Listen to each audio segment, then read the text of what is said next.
तो फ्रेंड्स आज हम डिस्कस करेंगे 3D टाइप टूल को। 3D बेसिकली हम एक टेक्स्ट कुछ भी स्टैंडर्डाइज जो हम टाइप करते हैं उसको बनाएंगे। उसके बाद हम देखेंगे उसको किसी भी टेक्स्ट को 3D फॉर्म में कैसे कन्वर्ट किया जाता है। इसको फॉर्म में कन्वर्ट करने के बाद इसको डिफरेंट व्यूइंग एंगल में कैसे यूज़ किया जाता है, और उसके अलावा हम देखेंगे इसको डिफरेंट फॉर्मेट्स में कैसे सेव किया जाता है और उसको बाद में कैसे एक्सेस किया जा सकता है। तो चलते हैं हम अपनी वीडियो की तरफ, उसको डिस्कस करते हैं।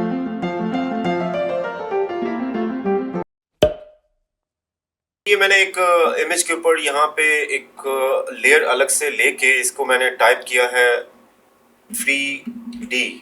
तो ये मैंने टाइप किया हुआ है 3D। मैंने इसलिए किया कि हमारा एक ऑप्शन इसमें और रह गया जिसको हम एक्सप्लोर कर सकते हैं। यहाँ 3D का आपको ऑप्शन मिल जाता है।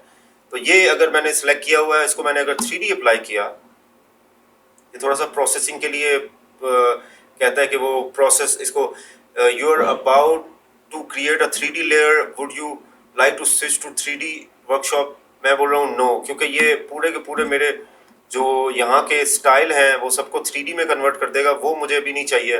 जब मैं 3D में कन्वर्ट करता हूँ तो ऑटोमेटिकली यहाँ पे बहुत सारी लेयर्स इसकी बन जाती हैं 3D के अंदर। अभी फिलहाल के लिए हम इतनी डिटेल में नहीं जाएंगे कि ये लेयर क्यों बनी हुई है। ये इसके अंदर डिफरेंट स्टाइल्स हैं, डिफरेंट कि एक एक जो 3D बनाने के लिए डिफरेंट लेयर्स बनती है वो ऑटो क्रिएट कर लेता है।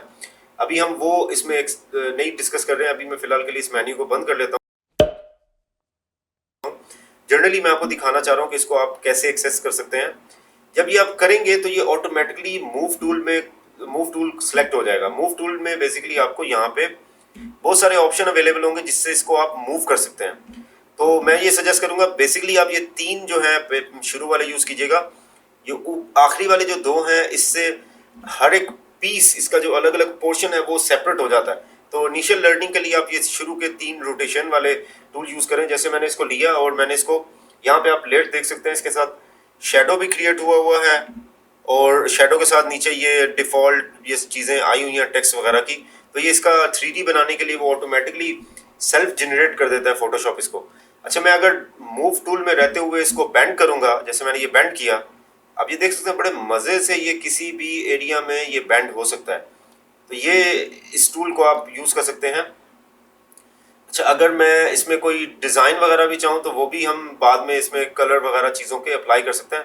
अभी के लिए जैसे मैंने इसको बेंड किया, किसी भी उसमें इसकी डेप्थ कितनी रखनी है नहीं रखनी है वो हम इसको फर्दर अगर 3D के अंदर जब अलग से हम एडवांस क्लासेस करेंगे तो उसके अंदर हम आपको बताएंगे इसको किस तरह डेप्थ एक्सटेंड की जाती है। बट अभी ये बेसिक्स पे चल रहा है तो हम लोग इसको बेसिक्स दिखा रहे हैं कि ये किस तरह से बैंड हो रहा है। तो ये बड़े मज़े का है। अब जैसे ये दूसरा टूल है, ये आपको राइट टू लेफ्ट जो है पूरा राउंड राउंड उसको ट्विस्ट करने का। नीचे का आप देखें इवन शेडो भी बहुत नेचुरली वो अपनी जगह पे मूव हो रहा है जहाँ पे आपको चाहिए होता है। इसके अलावा ये होता है ये ओवरऑल चीज़ों को मूव करने के लिए एक जगह से दूसरी जगह शिफ्ट करने के लिए।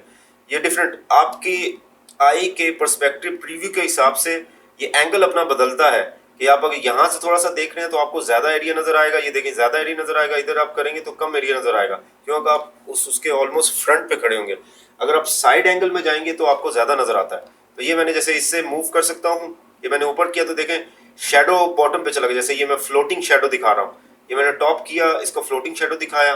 इसको मैंने अगर ट्विस्ट किया तो आप देख सकते हैं कि ये इस तरह करके ट्विस्ट हो सकता है।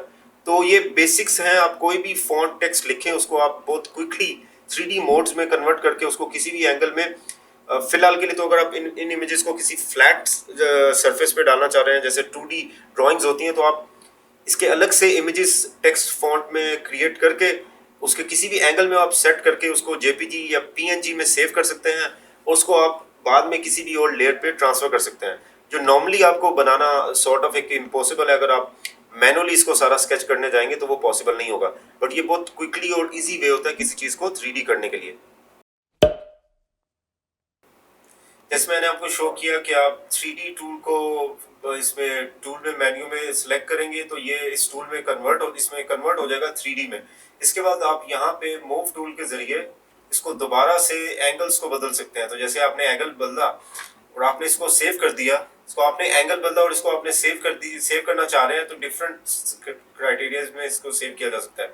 एक तो आप इसको Ctrl+Shift+S फाइल में जाके सेव एज कर सकते हैं। सेव एज में आप जाएंगे तो आपको यहाँ पे डिफरेंट फॉर्मेट नजर आएंगे। टिफ फॉर्मेट में भी सेव कर सकते हैं इसको, PST में भी।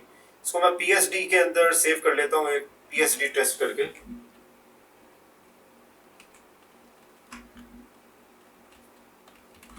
तो ये एक तो मैं इसमें सेव कर लेता हूँ। इसके अलावा मैं अगर चाहूँ तो इसको मैं JPG में सेव करने के लिए मुझे इसको पिछली नीचे वाली लेयर के साथ Ctrl E मर्ज करना होगा, जो आपको यहाँ से मिल जाता है मर्ज विजिबल या मर्ज डाउन। ये फ्लैटन इमेज में करेंगे, फ्लैटन इमेज करेंगे तो ये मर्ज हो जाएगा। आप यहाँ पे जैसे नजर आ रहा है ये मर्ज हो गया। इसको मैं इस कंडीशन में भी सेव करूंगा तो मैं इसको JPG में भी सेव कर सकता हूँ। JPG में मैंने सेव कर दिया इसको जैसे।